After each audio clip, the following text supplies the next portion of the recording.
What's up, guys? This is Derek from moreplatesmoredates.com. Today we're going to be talking about why DHT isn't the only cause of hair loss and why testosterone also causes hair loss and all other androgens in the world for the most part. So basically what you guys need to understand, I don't know why this myth has enveloped the hair loss community to such a great extent where everyone thinks DHT is, you gotta kill DHT, you gotta inhibit DHT, you gotta lower DHT, as long as you get rid of DHT, then you can't get hair loss.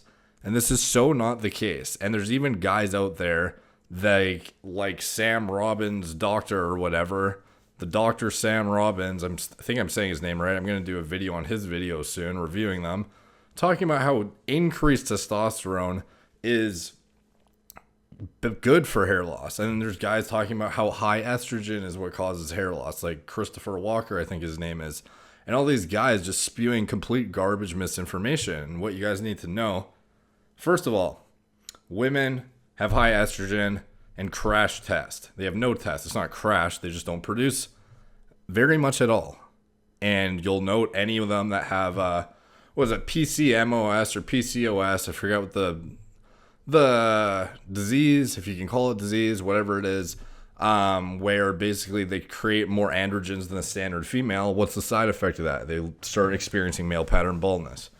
What you guys need to get, I did an experiment so I can actually prove this to you guys, because a lot of people, they just want to spew bro science. Like these guys, they spew bro science. I'm going to give you legitimate science proven by my blood work to show you how this works. So basically, okay, the whole myth started with male primary sex hormone testosterone converts via 5-alpha reductase to DHT, dihydrotestosterone, which is several fold more androgenic than testosterone, which is why it causes prostate issues, which is why it causes hair loss, male pattern baldness, in particular, androgenic alopecia, miniaturization of hair follicles, not shedding, not temporary loss, permanent miniaturization of hair follicles.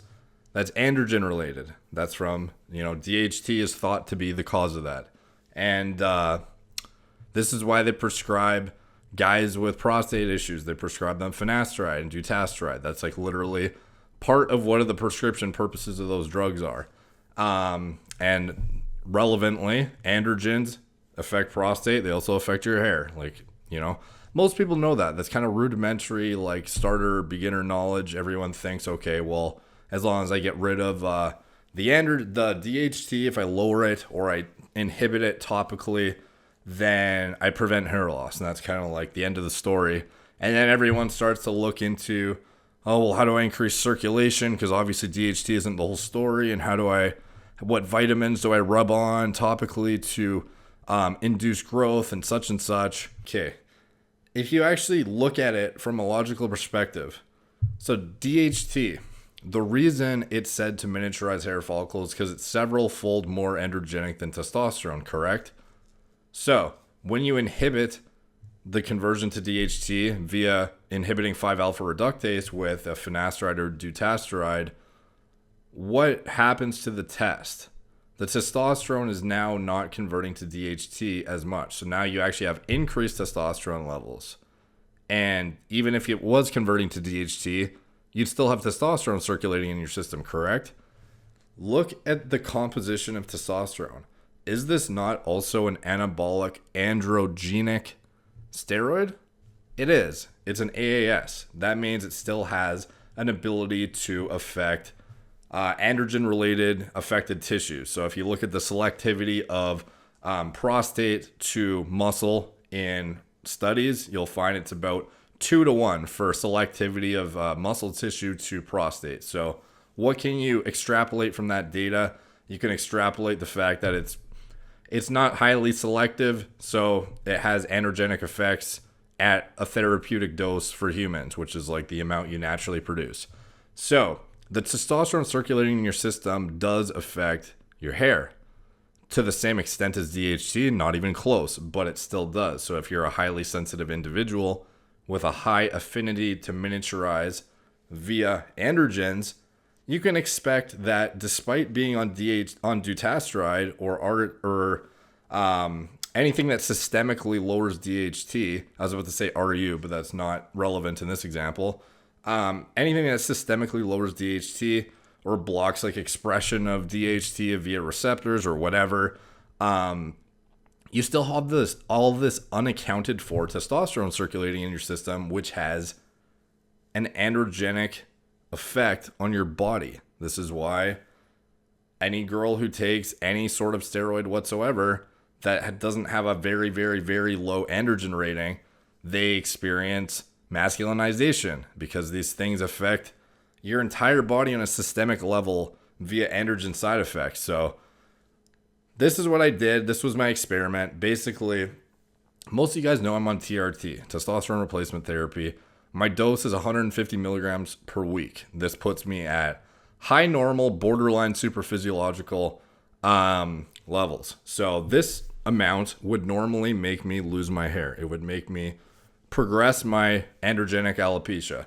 How I've been able to combat it these years is ketoconazole shampoo, RU58841 topical anti-androgen, and I've used other things for stimulating growth like ibutamoran, but that has nothing to do with DHT, so it's kind of irrelevant. So as far as blocking the androgen itself at the hair follicle, that was my main thing.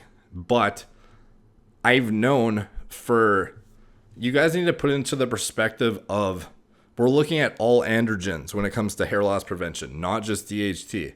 So if testosterone also miniaturizes hair follicles, which is an anabolic androgenic steroid, why do you think it is that when a bodybuilder takes Dianabol, or they take Anadrol, or they take Trenbolone, or they take any of these other anabolic androgenic steroids, they lose their hair if they're prone to male pattern baldness? They take Masteron, they take whatever. Doesn't matter if it's a DHT derivative. There's plenty of steroids that aren't DHT derivatives that blatantly make you lose your hair. Like I mentioned Dbol, I mentioned Anadrol, I mentioned Trenbolone. Some guys, even EQ, lots of stuff. So what do these all have in common? They're all androgens. Therefore, they have an androgenic effect on the body. The extent to which they do this varies, but the commonality between all of them is they're all anabolic androgenic steroids, and will all have a dose-dependent androgen rating, a dose-dependent androgen response in the body. So basically, if you take enough, you can induce prostate growth, you can miniaturize hair follicles, you can induce facial hair growth, all this kind of stuff. This is why if you have a guy on dutasteride, for example, and he systemically crushes his DHT, how is it that he still grows facial hair? How is it that he still builds muscle? How is it that he still does anything that's related to anabolic androgenic steroids? It's because he still has testosterone circulating in his system. If you're wondering how you could possibly have zero DHT but grow facial hair and then not account for, well, if I have this androgenic side effect, then why would this androgenic side effect not occur? So you still have androgen in your system. It's the testosterone. The testosterone's causing masculinization, androgenic side effects, including miniaturization of hair follicles. If you took a bunch of Trenbolone, do you think your hair's not going to fall out? It will, because it's an androgen. Anything that's an androgen is going to miniaturize hair follicles. Testosterone is not exempt from this fact. So how am I going to prove to you? Because some people just want to argue or spew bro science. So basically what I did, most of you guys know, I'm on TRT like I mentioned. A dose that would otherwise make me lose my hair, and has in the past, as you can see here. There we go. I've experienced pretty bad hair loss in the past. Most of you guys know this already, unless you're tuning into my channel for the first time.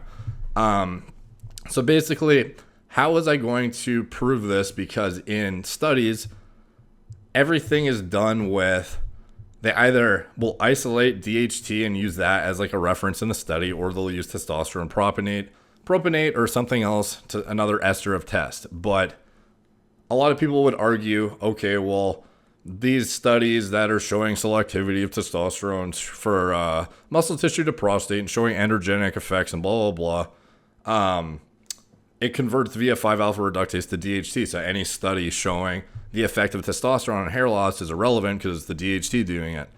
So how was I going to isolate this variable in myself and show it to you guys? So as you may or may not know, RU58841 is a topical anti-androgen intended to selectively bind to androgen receptors and basically inhibit the androgens circulating in your system from binding and miniaturizing hair follicles.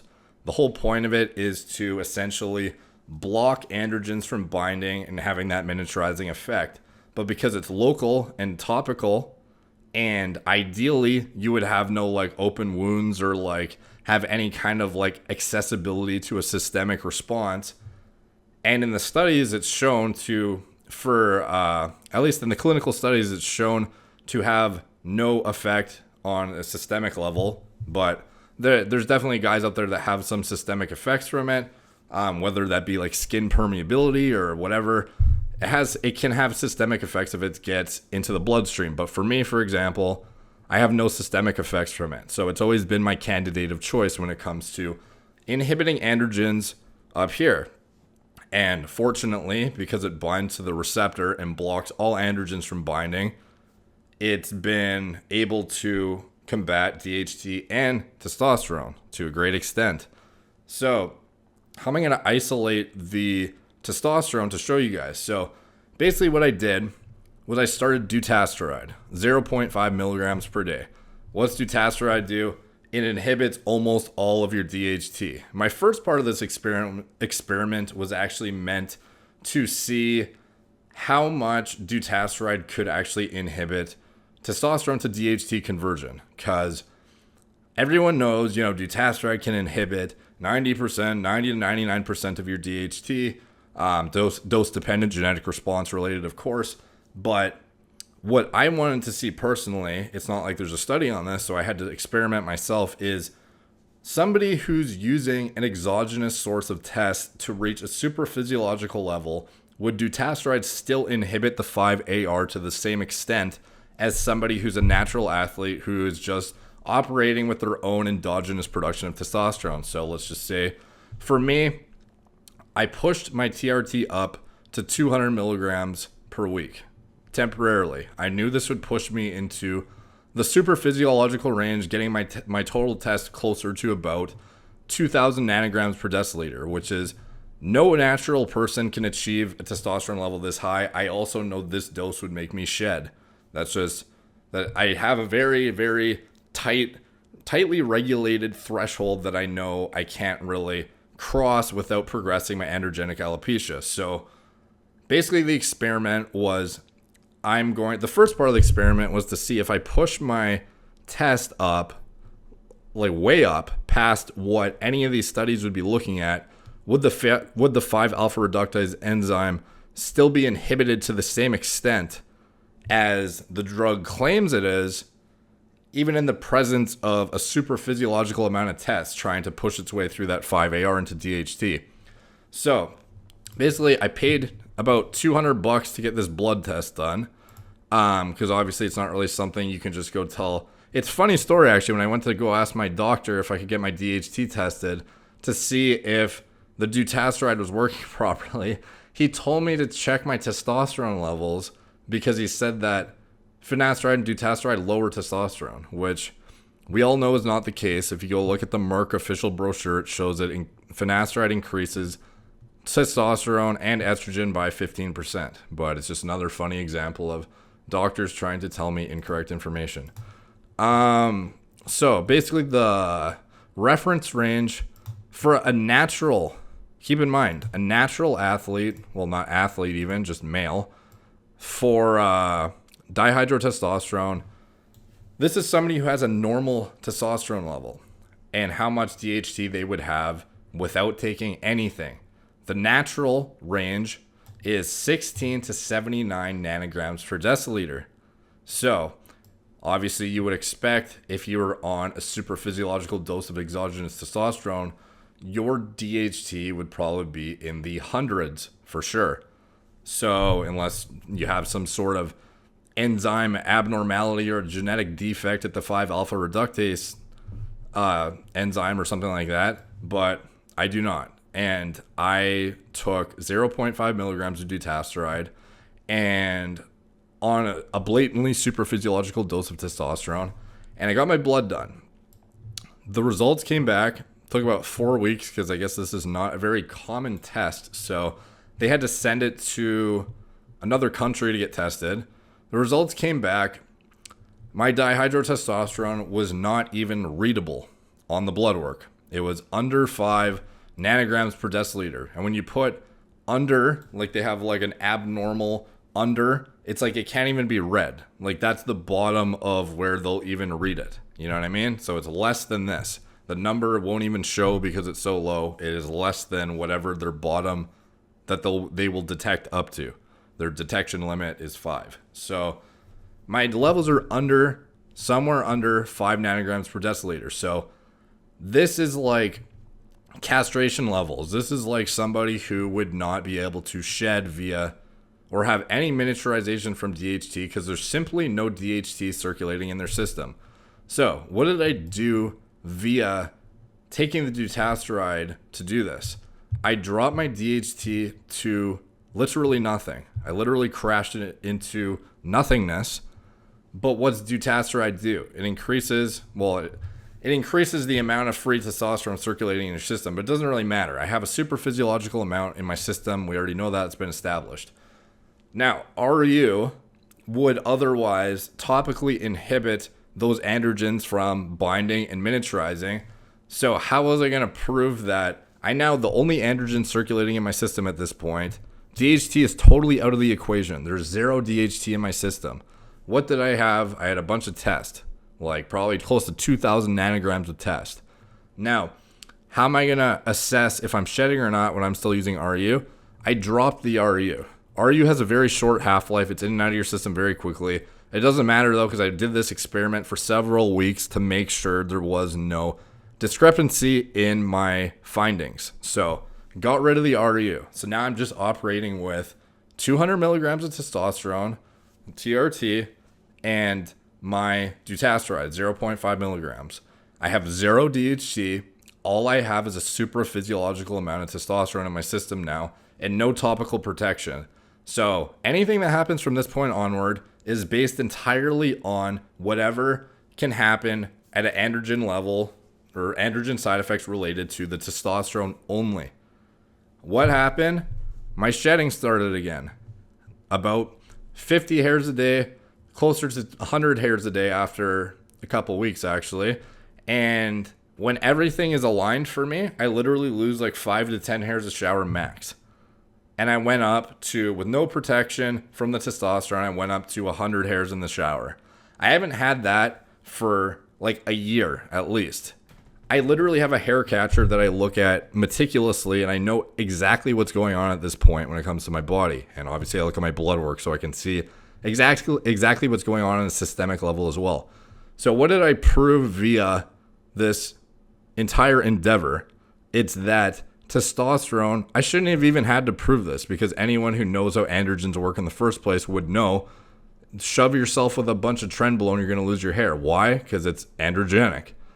Look at the anabolic to androgenic rating of testosterone. It's 100 to 100. Go look at the study of how selective it is from muscle to prostate. It still affects your prostate. Therefore, it has androgen side effects. I still have facial hair. Despite having 0 DHT, I still have facial hair. I still have masculine features. Obviously, you're not going to lose those. But I mean, like, the fact that I still have to shave, I actually noticed my back hair stopped growing as much. The lower back of my back, which is usually just as hairy as the top half, now grows almost no hair. So obviously there is a definite, correlation on, like we all know, DHT is way more androgenic than test. So you're going to, grow more body hair, lose more hair on your head. Like it's all correlated. My prostate is probably way down in size too. But all of these things, that's from the DHT going down.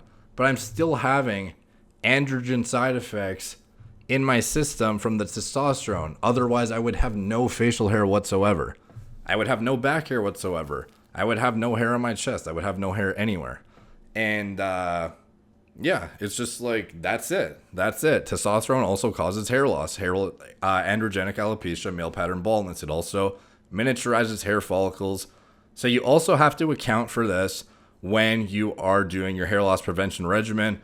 Whenever you're trying to figure out what's going on, I can almost guarantee you it's related to androgens. Whether you think it's like some special vitamin thing, some lack of circulation, all these things can improve the growth rate and the health of your hair, which I'm all for, by all means. Like, I do that stuff too, to increase density, to increase the speed at which it grows, to increase the lifespan of it, to increase how healthy it looks. Like, these are all things you need to take into account, and you might as well use every single avenue of addressing your hair loss that you can. But you have to understand these things are all not band-aids, but they're things that basically offset the issue. It's basically like a balancing act, and people are focusing on like circulation and like scalp health and all this stuff. It's all good, but you're maximizing your rate of growth relative to your rate of loss. The ideal thing you want to do is get your rate of loss to 0 and then focus on boosting your rate of growth. And then that's where you have the perfect formula for getting back a perfect hairline, essentially. But until you've got that rate of loss down to 0 by addressing the androgen issue, your rate of growth, whatever, no matter how high you push it with PRP shots, with minoxidil, even though minoxidil I think has shown some anti-androgen like effects now that I've actually looked into it a bit more, to be honest, but it's still not close to a solution whatsoever.